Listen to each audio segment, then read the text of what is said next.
तो दोस्तों, स्पाइडरमैन एक बहुत ही पॉपुलर सुपर हीरो है। चाहे बात कॉमिक्स की हो या मूवी की, दोनों ही जगह ये कैरेक्टर छाया हुआ है। इस हीरो की अब तक कई सारी फिल्म बन चुकी है, जिनमें टॉम हॉलैंड की 3 स्पाइडरमैन मूवीज सबसे ज्यादा हिट हुई है और अब उसकी चौथी फिल्म आने वाली है। रिसेंटली उसका नाम अनाउंस किया गया, जो कि है स्पाइडरमैन ब्रांड न्यू डे। यहाँ हमें नो वे होम की घटनाओं के परिणाम देखने मिलेंगे और पीटर पार्कर की एक नई जिंदगी शुरू होगी।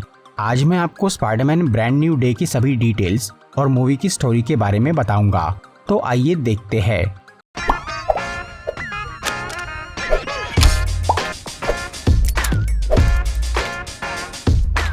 MCU के स्पाइडरमैन की कहानी बहुत ही दिलचस्प रही है। हालांकि हमें उसकी ओरिजिन नहीं दिखाई गई, लेकिन फिर भी उसकी मूवीज काफी इंटरेस्टिंग थी। कैप्टन अमेरिका सिविल वॉर से एंट्री करने के बाद उसकी पहली सोलो फिल्म आई होमकमिंग, जहां पीटर ने वल्चर को हथियारों की चोरी करने से रोका।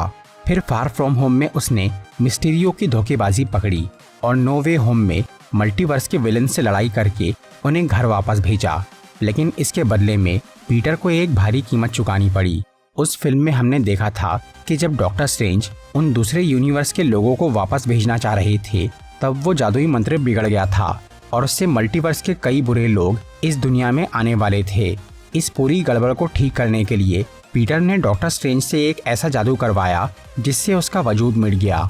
मतलब अब हर कोई पीटर पार्कर को भूल चुका है, पर लोग अब भी स्पाइडरमैन को जानते हैं। इसीलिए वो सुपर हीरो बनकर फिर से अपना फर्ज निभा रहा है। और यहीं से स्टार्ट होंगी ब्रांड न्यू डे की कहानी, जहां पीटर अपने दोस्तों और परिवार के बिना एक नई जिंदगी शुरू कर रहा है।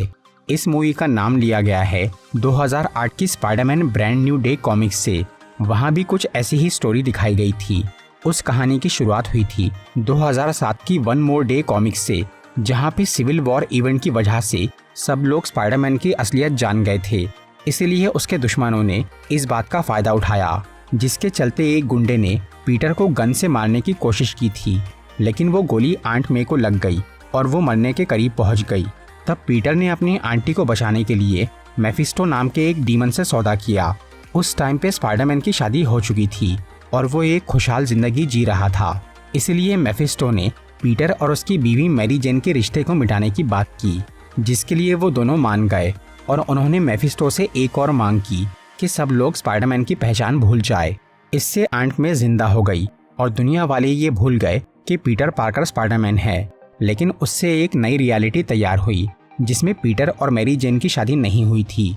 स्पाइडरमैन नो वे होम की एंडिंग लगभग वन मोर डे कॉमिक्स की ही तरह है, जहां सब लोग स्पाइडरमैन की असलियत भूल चुके हैं और पीटर का अपने दोस्तों से रिश्ता टूट गया है।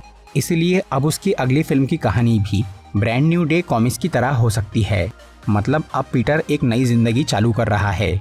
वो कॉमिक्स असल में स्पाइडरमैन के लिए एक सॉफ्ट रिबूट थी, क्योंकि उससे पहले पीटर बड़े हीरोज के साथ बड़े काम कर रहा था। लेकिन उस घटना के बाद सब हीरोज भी स्पाइडरमैन की पहचान भूल गए और उसने छोटे मोटे क्रिमिनल्स को रोकना चालू किया। MCU में भी बिल्कुल ऐसा ही हुआ है। टॉम हॉलैंड का स्पाइडरमैन काफी जल्दी एक एवेंजर बन गया था और उसने दूसरे सुपर हीरोज के साथ काफी बड़े मिशंस पूरे किए। पर अब जब सब लोग पीटर को भूल चुके हैं, तो वो फिर से एक ग्राउंड लेवल हीरो बन गया है, जिसके पास ना कोई स्टार्क टेक्नोलॉजी है और ना ही किसी के साथ पहचान। वो बिल्कुल अकेला है, एक मामूली घर में शिफ्ट हो चुका है और अपना खुद का बनाया हुआ सूट पहनकर जुर्म से लड़ रहा है। इसी के साथ अब पीटर को जॉब और पढ़ाई भी करना है, जिसमें उसे काफ़ी मुश्किल होगी, क्योंकि उसके पास ना कोई फैमिली है और ना कोई दोस्त। नो वे होम के बाद सब उम्मीद कर रहे थे कि स्पाइडरमैन की अगली मूवी फिर से मल्टीवर्स के लेवल की होंगी और उसमें हमें दोबारा स्पाइडरमैन के वेरिएंट्स दिखेंगे। लेकिन ऐसा नहीं होने वाला। ये फिल्म ज़्यादा कॉम्प्लेक्स नहीं होंगी। यहाँ पीटर आधे वक्त अपनी पर्सनल लाइफ को ठीक करने में लगा रहेगा।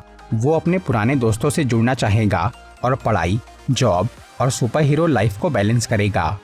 मूवी की कास्ट की बात करें तो यहाँ कुछ पुराने कैरेक्टर्स दिखेंगे, जैसे कि नेड, MJ और हैप्पी। इनके अलावा इस फिल्म के लिए एक और एक्ट्रेस का नाम भी कंफर्म हुआ है, जो है सेडी सिंक, जिसे स्ट्रेंजर थिंग्स सीरीज के लिए जाना जाता है। सेडी यहाँ पीटर की नई गर्लफ्रेंड का रोल कर सकती है, जैसे कि ग्वेन स्टेसी या मैरी जेन। कुछ लोगों का ये भी मानना है कि वो कॉमिक्स की एक कैरेक्टर स्क्रू बॉल का रोल करेंगी, जो कि एक नटखट विलेन है और वो सिर्फ सोशल मीडिया पर फॉलोअर्स बढ़ाने के लिए छोटे मोटे क्राइम करती है।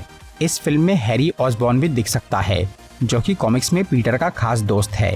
MCU में हमें अभी तक हैरी ऑसबॉर्न नहीं दिखा है, इसलिए इस मूवी में उसकी एंट्री के काफ़ी चांस है। ये सब तो थी फिल्म की बेसिक डिटेल्स। अब बात करते हैं इसकी मेन स्टोरी की। एक अच्छी कहानी के लिए एक पावरफुल विलेन का होना ज़रूरी है। अब तक हमें मूवीज़ में स्पाइडरमैन के सभी फेमस और बड़े विलेन्स दिख चुके हैं, इसलिए इस फिल्म में कोई नया विलेन दिख सकता है।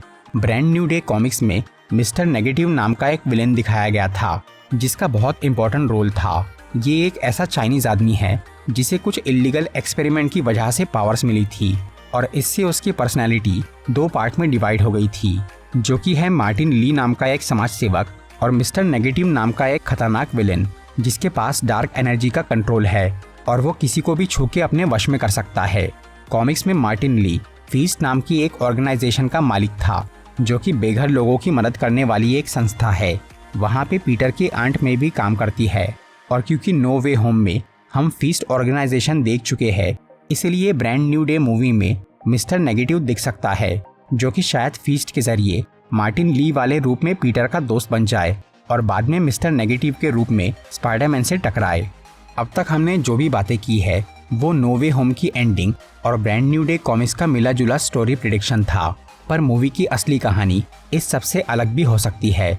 हालांकि कुछ चीज़ें तो सेम ही रहेंगी, जैसे कि स्पाइडरमैन का एक नई जिंदगी शुरू करना और अपने पुराने दोस्तों से मिलने की कोशिश करना। लेकिन इसके अलावा सबके मन में एक सवाल है कि वेनम सिम्बियोट के उस टुकड़े का क्या हुआ।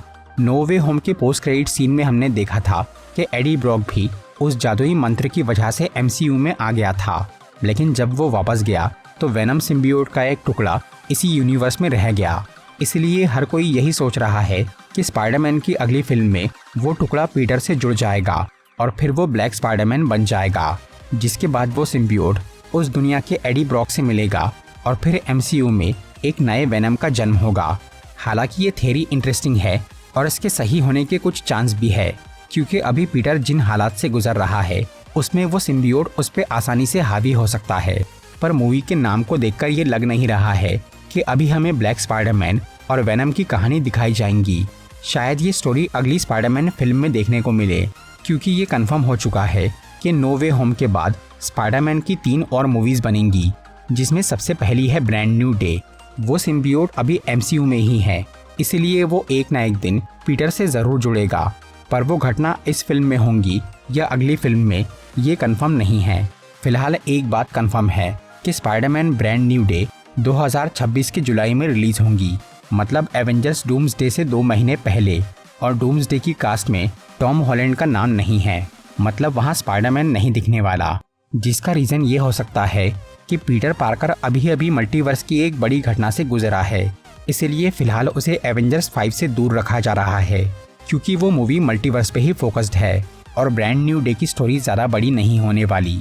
वहाँ पीटर कुछ टाइम तक सबसे दूर रहकर खुद को संभालेगा, लेकिन फिल्म की एंडिंग में शायद वो डूम्सडे की कहानी से जुड़ जाए और फिर 2027 की एवेंजर्स सीक्रेट वॉर्स में नजर आए। तो दोस्तों, ये थी Spiderman brand new day movie की कुछ इंपॉर्टेंट डिटेल्स। अगर आपको ये वीडियो अच्छी लगी हो तो इसे लाइक और शेयर ज़रूर करिए, और ऐसी ही इंटरेस्टिंग वीडियोस देखने के लिए सब्सक्राइब कीजिए हमारा चैनल और इस बेल आइकन को दबाइए ताकि आपको हमारी वीडियोस सही टाइम पर मिल सके।